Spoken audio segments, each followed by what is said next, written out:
শীত বেশ ভালোই পড়েছে, তাই না? সকালের দিকে কুয়াশায় চারিদিক অন্ধকার হয়ে যাচ্ছে, আর রাতেও বেশ ঠান্ডা পড়েছে। এরই মধ্যে সকলের বাড়িতে তৈরি হয়ে গেছে ধুমধাম পিঠে তৈরির। না কিসের? নলেন গুড়ের পিঠে। তাহলে আমাদের তো জানতে হবে এই নলেন গুড়টা এলো কোথা থেকে।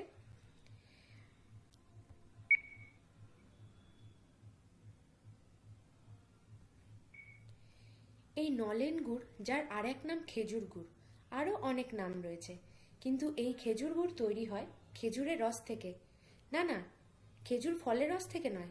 খেজুর গাছের মাথার দিকে গাছ চেঁচে যে রস নেওয়া হয়, সেই রসটাকে জাল দিয়ে তৈরি হয় এই খেজুর গুড়। এর যেটা একদম তরল বা জলের মতো হয়, সেটাকে বড় চাতালে ভালো করে জাল দিয়ে এই গুড় তৈরি হয়। জল